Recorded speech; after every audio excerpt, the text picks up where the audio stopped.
हर वक्त सच के साथ आप देख रहे हैं लोक समाचार। इस वक्त मैं बांगर मऊ के उपचुनाव के चुनावी यात्रा में हूं, जहां मैं मल्हनी से होते हुए जौनपुर मल्हनी से होते हुए बांगर मऊ में आ चुका हूं। जो हकीकत है, जहां जहां भी उपचुनाव है, जैसे एक वक्त आ चुका है 2022, अब ज़्यादा दूर नहीं है। जो उपचुनाव 7 सीटों पर हो रहा है वो पूर्ण रूप से प्रमुख दल अपना एक सेमीफाइनल मान के खेल रहे हैं। यानी जो चुनावी खेल होता है, उस जो राजनीतिक खेल होता है, उसमें इस वक्त सेमीफाइनल मान रहे हैं। इस वक्त बांगर मऊ में अगर देखा जाए तो अभी कुछ ही दिन पहले, कुछ दिन नहीं, मात्र 2 दिन पहले अखिलेश यादव हाईवे से यात्रा कर रहे थे और यात्रा के दौरान उनको ऐसा लगा कि बेहतर है कि बांगर मऊ में चुनाव है, चुनाव के दौरान वो हाईवे से उतर कर लोगों से मुलाकात किए।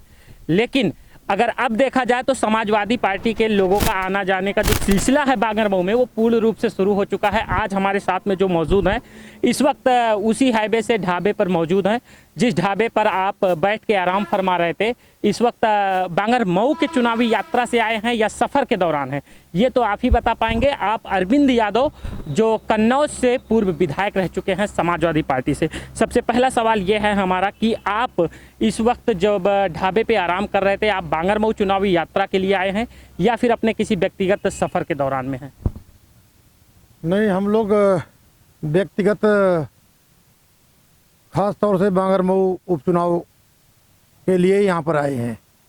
बांगर मऊ के लिए आए हैं? बांगर मऊ चुनाव के लिए आए। बांगर मऊ के लिए पहले भी चुनाव में आए हैं यहाँ के, मतलब सपा के प्रचार के लिए, या पहली बार? नहीं, पहले तो मौका ही नहीं मिलता है। हम लोग अपने अपने चुनाव में व्यस्त रहते हैं।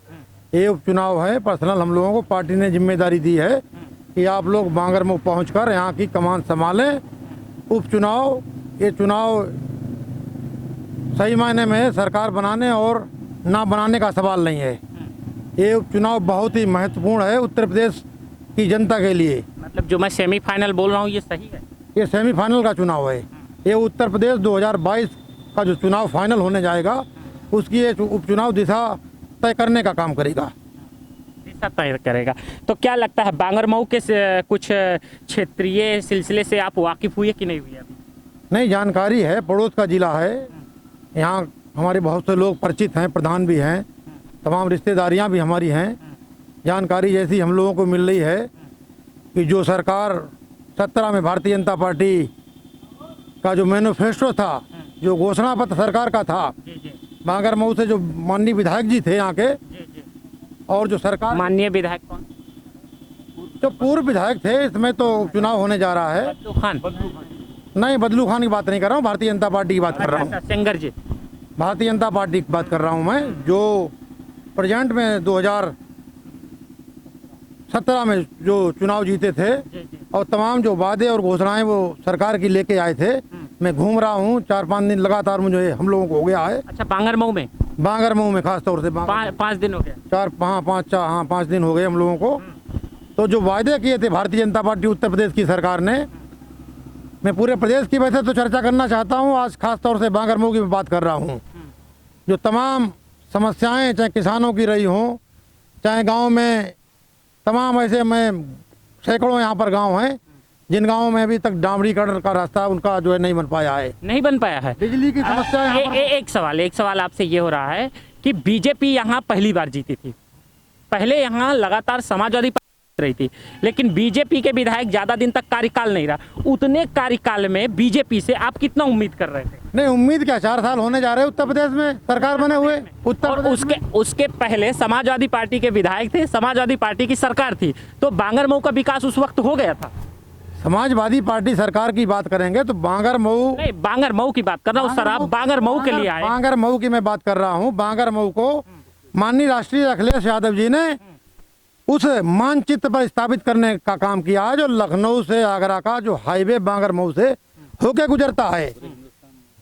अगर बांगर मऊ का नाम लिया जाएगा तो हाईवे को उससे आप अलग नहीं हटा पाएंगे। एक्सप्रेस वे को अलग हटाया ही नहीं जाता, यहाँ से नहीं, उत्तर प्रदेश से अलग नहीं किया जा सकता। बांगर मऊ से बात कर रहा हूँ। नहीं, पूरे उत्तर प्रदेश में एक एग्जांपल है। अगर उत्तर प्रदेश से कोई, बांगर मऊ में 2 सब स्टेशन बने हुए हैं। बांगर मऊ में ITI 2 ITI बनाई है, और भी अनेक कार्य हैं। समाजवादी पार्टी ने इतने कार्य किए हैं कि अपनी पिछली सरकार के कार्यों की वजह से समाजवादी पार्टी को यहाँ वोट मांगने की जरूरत नहीं, अपने आप उनको जो है वोट मिलेगा जनता का, जी और जनता पसंद कर रही है समाजवादी पार्टी के प्रत्याशी को। जी। अच्छा, आप 5 दिन से हैं सर यहाँ पर, तो एक सवाल हमारा ये आखिरी आपसे, जैसे पिछले विधायक जो थे वो बदलू खान थे, उनको टिकट अब की बार अखिलेश यादव ने नहीं दिया, यानी उनको यहाँ से प्रत्याशी नहीं बनाया गया उपचुनाव, लेकिन दावेदारी वो भी पेश किए थे।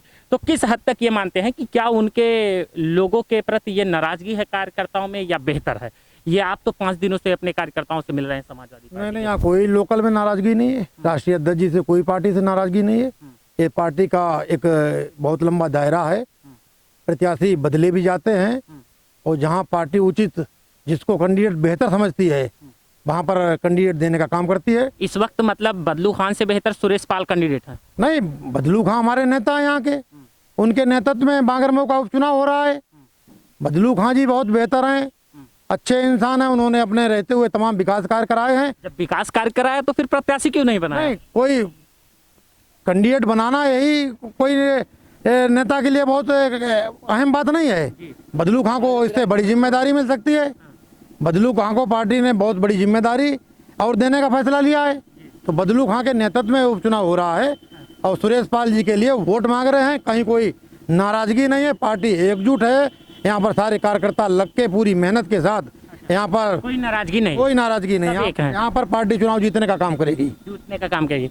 अब हमारे साथ में आपका भी आगमन हुआ है, लेकिन अभी मैं आपके परिचय से वाकिफ नहीं हूँ। अनिल लोरे, विधायक कन्नौज सदर से। अच्छा, वर्तमान विधायक। समाजवादी पार्टी के जो मतदाता है जी, समाजवादी पक्ष में जो मतदान करते हैं जी, वो नेता आदरणीय अखिलेश यादव जी को, नेता आदरणीय मुलायम सिंह यादव जी को मानते हैं, क्योंकि उन्होंने सुरेश पाल जी को चुनाव मैदान में उतारा है। और ऐसा ही नहीं, बदलू खान जी पूर्व विधायक जी हमारे पार्टी के सक्रिय नेता हैं, और समाजवादी पार्टी के नेताओं ने उनको विश्वास में लेके सुरेश पाल को टिकट दिया है। और कल ही हमारी माननीय विधायक से भी काफ़ी देर वार्ता हुई है, तो वो खुद भी कह रहे थे। अच्छा, बदलू जी से वार्ता हुई? हाँ जी, बदलू जी से वार्ता हुई। वो कहा नेतृत्व ने फैसला लिया, हम सब लोगों को मान्य है, और वो क्षेत्र में जा रहे हैं। लोगों का अगर कुछ लोगों का प्रचार है, और हमारे ख्याल से विरोधी पार्टियों का प्रचार ज़्यादा है इसमें, कि लोग नाराज़ हैं। बदलू खान जी क्षेत्र में जा रहे हैं, कन्वेंशन कर रहे हैं, प्रत्याशियों को साथ में ले जाकर चुनाव की तैयारी करवा रहे हैं, मतदान। अच्छा, ये सिलसिला चल रहा है। अच्छा, ये जो चुनाव हो रहा है, ये अखिलेश यादव या समाजवादी पार्टी सारे दल एक सेमीफाइनल के रूप में देख रहे हैं, तो इस मिशन को आप किस तरीके से देख रहे हैं जो उपचुनाव बांगरमऊ का है? बांगरमऊ को उपचुनाव जो हो रहा है, तो निश्चित तौर पर यहाँ के आम जनमानस में कोई दिक्कत परेशानी नाराजगी नहीं है।